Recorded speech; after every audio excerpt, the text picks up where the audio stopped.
नमस्कार साथियों, स्वागत है आप सभी का हमारे YouTube channel AK teacher academy में। तो साथियों, हमारे YouTube चैनल पर सीटेट यूपीटेट हिंदी की प्रिपरेशन चली रही है। अगर आपने हमारी पहली वीडियो नहीं देखी है तो प्ले लिस्ट में जाकर देख सकते हैं। तो साथियों, हमने कुछ क्लास हिंदी करा चुके हैं, वो प्ले लिस्ट में जाकर देख लें। अगर आपने हमारे यूट्यूब चैनल को सब्सक्राइब नहीं किया तो सब्सक्राइब कर लें, बेल आइकन प्रेस कर लें ताकि आने वाली वीडियो की नोटिफिकेशन आप तक पहुँच सके। तो चलिए दोस्तों, वीडियो को स्टार्ट करते हैं। तो इसमें पहला प्रश्न रहेगा आपका, भाषा के संदर्भ में कौन सा कथन असत्य है। पहला है, भाषा मनुष्य के बीच परस्पर संवाद स्थापित करने का कार्य नहीं करती। दूसरा, भाषा ज्ञानार्जन का साधन है। तीसरा, भाषा सामाजिक अस्मिता का साधन है। चौथा है, भाषा नियमबद्ध व्यवस्था है। तो बताइए दोस्तों, इसमें आपका कौन सा विकल्प सही रहेगा। जी दोस्तों, इसमें जो आपका विकल्प सही रहेगा वो होगा आपका, भाषा मनुष्यों के बीच परस्पर संवाद स्थापित करने का कार्य नहीं करती। जी दोस्तों, भाषा जो है संप्रेषण का एक माध्यम है। मनुष्य एक सामाजिक प्राणी है। समाज में प्रत्येक मनुष्य की किसी न किसी रूप से एक दूसरे से आश्रित है। इसी कारण उन्हें परस्पर आवास में संबंध स्थापित करने की आवश्यकता पड़ती है। जी दोस्तों, भाषा इसी संबंध को स्थापित करने का एक माध्यम है। तो ये आपका वेरी वेरी इंपॉर्टेंट क्वेश्चन है। ये आपका गलत हो जाएंगे, ये आपके गलत हो जाएंगे, ये आपका गलत हो जाएगा। तो चलते हैं नेक्स्ट क्वेश्चन की तरफ। भाषा शिक्षण है। जी दोस्तों, पहला ऑप्शन है, यह जानना कि बच्चा पढ़ना लिखना कैसे सीखता है। दूसरा, यह जानना कि बच्चे को पढ़ाना लिखाना कैसे सिखाया जाए। तीसरा, एक और दोनों। चौथा, इनमें से कोई नहीं। बताओ दोस्तों, इसमें आपका कौन सा विकल्प सही रहेगा। जी दोस्तों, इसमें जो आपका विकल्प रहेगा वो होगा आपका पहला और दूसरा। यह जानना कि बच्चा पढ़ना लिखना कैसे सीखता है, और दूसरा है, यह जानना कि बच्चे को पढ़ाना लिखाना कैसा सिखाया जाए। तो जी दोस्तों, मैं आपको बता दूं, भाषा शिक्षण का प्रक्रिया अथवा वह माध्यम है जिससे वह बात पर बल दिया जाता है कि बच्चा पढ़ना लिखना कैसे सीखता है। किसी बच्चे को पढ़ाना लिखाना किस प्रकार से सिखाया जाए ताकि वह भाषा का समझ के साथ प्रयोग कर सके। जी दोस्तों, इसलिए आपका ये आंसर गलत हो जाएगा। ये वेरी वेरी मोस्ट क्वेश्चन है, इसे देख लें एक बार। चलते हैं नेक्स्ट क्वेश्चन की तरफ। भाषा शिक्षण आवश्यक है। पहला, भाषाई कौशलों से परिचित कराने के लिए। दूसरा, बच्चों को कल्पनाशीलता को बढ़ाने के लिए। और तीसरा है, सृजनात्मक का विकास करने के लिए। और चौथा है, उपरोक्त सभी। बताइए दोस्तों, इसमें आपका कौन सा विकल्प सही रहेगा। जी दोस्तों, इसमें जो आपका विकल्प सही रहेगा वो होंगे आपके तीनों ही आपके सही हैं। भाषाई कौशलों से परिचित कराने के लिए भी, ये भी आपका करेक्ट आंसर है। और दूसरा है, बच्चों की कल्पनाशीलता को बढ़ाने के लिए। और तीसरा है, सृजनात्मक का विकास करने के लिए। जी दोस्तों, मैं आपको बता दूं, सृजनात्मक का विकास, भाषा की कक्षा में एक विद्यार्थी को अपनी कल्पना को सृजनात्मक विकास करने के लिए पर्याप्त स्थान मिलना चाहिए। कक्षा को लोकाचार और शिक्षक विद्यार्थी संबंध बच्चे में आत्मविश्वास विकसित करता है, जिससे पाठ्य सामग्री के आदान प्रदान और गतिविधियों के बिना अवरोध के दोनों ही सृजनात्मक का प्रयोग करते हैं। जी दोस्तों, ये आपका आंसर ये करेक्ट है तीनों। तो चलते हैं नेक्स्ट क्वेश्चन की तरफ। भाषा शिक्षण का उद्देश्य है। पहला, वक्ता के विचारों को समझ पाने की योग्यता का विकास। दूसरा, केवल पठन कौशल का विकास। तीसरा, पाठ्य पुस्तकों से इतर पुस्तकों को पढ़ने की क्षमता का विकास। और चौथा है, इनमें एक और तीन। तो बताइए दोस्तों, इसमें आपका कौन सा विकल्प सही रहेगा। जी दोस्तों, इसमें जो आपके विकल्प रहेंगे वो सारे सही रहेंगे, एक और तीन। जी दोस्तों, वक्ता के विचारों को समझ पाने की योग्यता का विकास। और इसमें तीसरा है, पाठ्य पुस्तकों से इतर पुस्तकों को पढ़ाने की क्षमता का विकास। ये आपका गलत हो जाएगा। तो ये आपका आंसर एकदम करेक्ट है, वक्ता के कथनों को समझने की योग्यता। जी दोस्तों, योग्यता, वक्ता के विचारों की समझने की योग्यता। जी योग्यता है ना, ये योग्यता को समझना बहुत जरूरी है।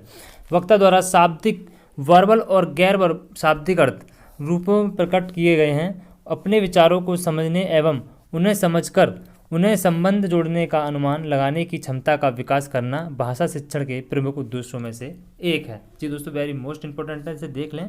तो चलते हैं नेक्स्ट क्वेश्चन की तरफ। भाषा शिक्षण के संदर्भ में कौन सा कथन सही नहीं है। पहला है, भाषा शिक्षण में समृद्ध भाषिक परिवेशक उपलब्ध कराना जरूरी है। दूसरा है, भाषा की नियमबद्ध व्यवस्था को केवल व्याकरण के माध्यम से ही जाना जा सकता है। तीसरा, भाषागत शुद्धता के प्रति अत्यधिक कठोर व्यवहार नहीं अपनाना चाहिए। और इसमें चौथा है, समृद्ध भाषिक परिवेशक में बच्चे स्वयं नियमों का निर्माण करते हैं। जी दोस्तों, इसमें आपका कौन सा विकल्प सही रहेगा? जी दोस्तों, इसमें जो आपका विकल्प सही रहेगा वो होगा आपका तीसरा विकल्प सही। भाषागत शुद्धता के प्रति अत्यधिक कठोर व्यवहार नहीं अपनाना चाहिए। जी दोस्तों, यह वेरी मोस्ट इंपॉर्टेंट क्वेश्चन है, इसे एक बार पढ़ लें और ये आपका सीटेट में पूछे होने वाला क्वेश्चन है। तो चलते हैं नेक्स्ट क्वेश्चन की तरफ। भाषा शिक्षण के संदर्भ में कौन सा कथन सही नहीं है?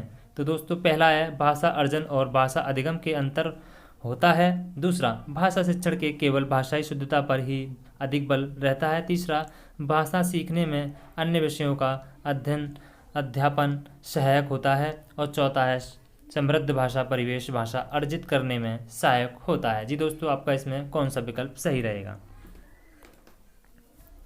जी दोस्तों, इसमें जो आपका विकल्प सही रहेगा वो होगा आपका भाषा शिक्षण में केवल भाषाई शुद्धता पर ही अधिक बल रहता है। ये आपका गलत हो जाएगा, ये आपका गलत हो जाएगा और ये भी आपका गलत हो जाएगा।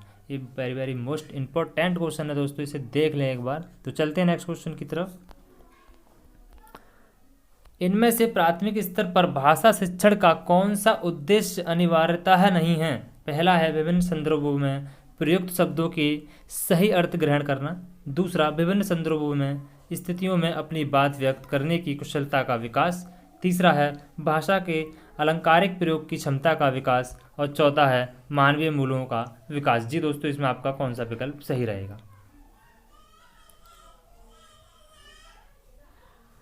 जी दोस्तों, इसमें जो आपका विकल्प सही रहेगा वो होगा आपका भाषा के अलंकारिक प्रयोग की क्षमता का विकास। जी दोस्तों, ये आपका गलत हो जाएगा, ये आपका गलत हो जाएगा, ये आपका गलत हो जाएगा।